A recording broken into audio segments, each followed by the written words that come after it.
Hello, Marlins fans, and welcome to this edition of Big Fish Small Pod for February 1st, 2024. And if you're new to the Small Pod, here we'd like to give you all the information about the Marlins for that particular day, all season long, in 10 minutes or less. And Marlins fans, on this episode of Big Fish Small Pod, I'll be recapping everything that's been happening with the Marlins since the last time I spoke to y'all in that 5-part series with I had a guest on each episode. I want to thank everyone who tuned in for that series. I'm very proud of that series, and I also want to give a thanks to everyone who was able to come on and give some of their time to be on Big Fish Small Pod. I'm really appreciative of those 5 individuals. But let's talk about the Marlins. And the first piece of news that came out for the Fish quite a while ago, right after the 5-part series, that they did have a minor league signing. Yes, the Marlins did have a signing, not a major league one, but a minor league signing of a player who could potentially be on the major league roster. And that is Trey Mancini.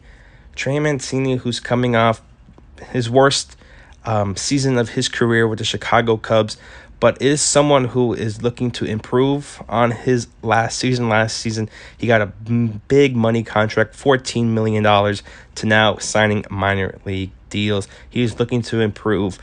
This is someone for the Marlins that could come in, potentially have that DH spot and maybe the occasional first base. But again, he's going to have to compete for those positions again with someone like Troy Johnston. But bringing in Trey Mancini, they could potentially bring him in just because of his experience and his home run power. This is someone who, at his peak with the Baltimore Orioles, hit 35 home runs one season. And if you disregard that 2023 season last year with the Cubs, he's had at least 18 home runs since 2021. 2021, 21 home runs, 2022, 18 home runs. And with Trey Mancini, he was very sought after in that 2022 trade deadline, going from Baltimore to Houston. He was one of the bigger names that got dealt that trade deadline. And for Houston, he was a piece that they were looking forward to go on and make that playoff World Series one. They did end up winning the World Series with Trey Mancini, so he does have that experience there. And for the Marlins, I'm all for having Trey Mancini on the roster, especially on the minor league deal, somewhere that could come in, give you that experience, can have to go out there and prove that he wants to be on this roster. But again, on minor league deal, he can go in. Might have to see if there are some opt-outs, but if there are some opt-outs, he could go ahead, opt out, and attach himself to another major league roster. But I think him with the Marlins fits very well. I think the only thing increasingly to worry about with Trey Mancini, his defense, which has not been great. You look at last season, a negative 1.4 WAR, the worst in his career. Again, also with Trey Mancini, you're going to get a lot of strikeouts, 78 strikeouts last season. You might get some home run power, but again, to get those home runs, he has to get those plate appearances, those at-bats, and those games to play. Will Trey Mancini get it? We'll have to see as spring training rolls around.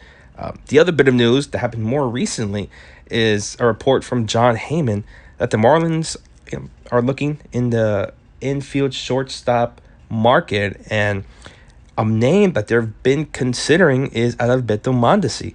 Adalberto Mondesi, you may know from the Kansas City Royals, shortstop there, very good defensive player.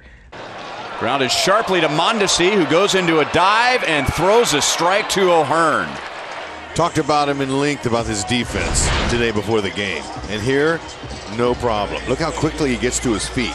And then he gets him set in the direction he wants to throw, right over the top.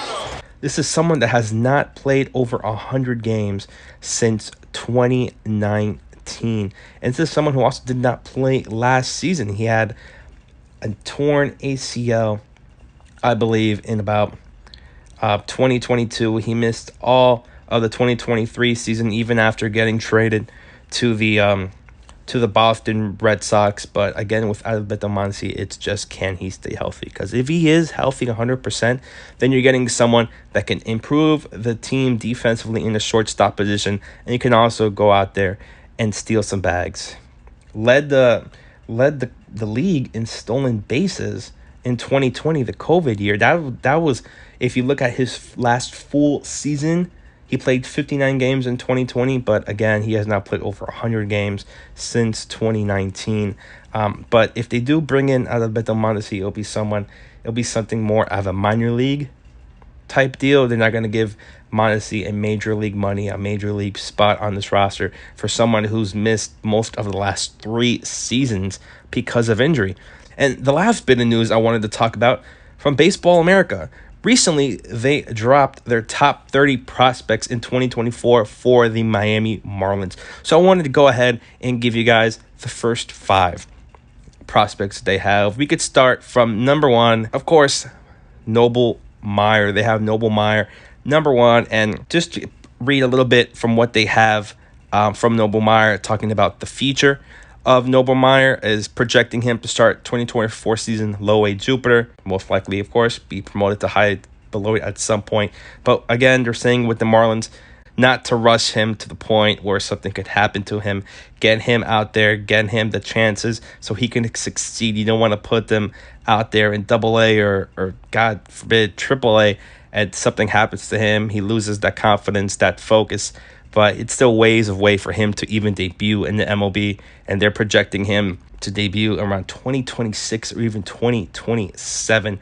But they do have him as a future number 1 or number 2 starter for the Marlins. So that could potentially put him there with Yuri as 5-6 years down the line, number 1 and number 2. The number 2 player they have is Max Meyer, again, coming off Tommy John surgery. With Max Meyer, what they really have him for Max Meyer in Baseball America is him being healthy. He has to be able to be healthy to get those opportunities to make the opening day roster for the Marlins. And for Max Meyer, is something a lot of us here on Fish on First have been talking about, is a mid-rotation arm or as a high leverage reliever down the road. Some of us on here believe that he could be a very strong reliever and mid-rotation arm. Again, it really depends on his health and his pitch mix. That's all dependent on Max and if he could stay healthy and if he could continue to dominate like he did before getting injured. Third, they have Thomas White. Thomas White in the same draft class as Noble Meyer, actually drafted right after him. In terms of the second pick for the Marlins, they have Thomas White beginning in the low A Jupiter opportunity, same way with Noble Meyer getting promoted to high A Beloit just at some point. But again, he's still a very young prospect, someone that they mentioned has started potential in terms of being a number 3, and again, no sooner than 2027, the same as Noble Meyer potentially. And with Thomas White in 2027, if they do bring him up at that time, he'll still be 22 years old.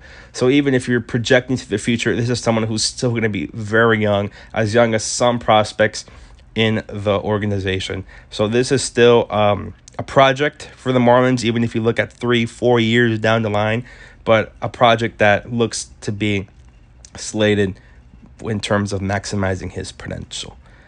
Fourth, very recent one they have, Luis Gova, outfielder.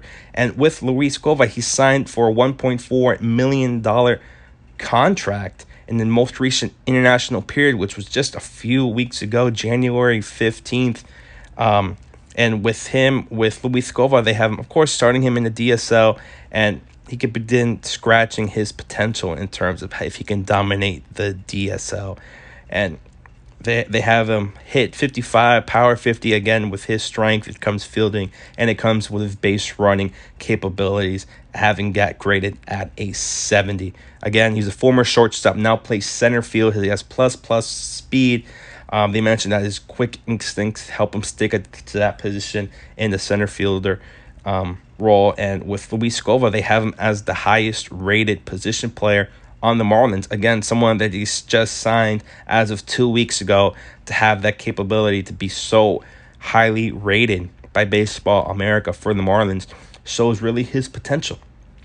And lastly, number 5, they have Xavier Edwards. One more to be said for Xavier Edwards. Came in for the Marlins last season, played extremely well, hitting .295, stealing 5 bases in 30 games. He dominated AAA Jacksonville, hitting .351, 32 stolen bases, 52 walks to just 30 strikeouts.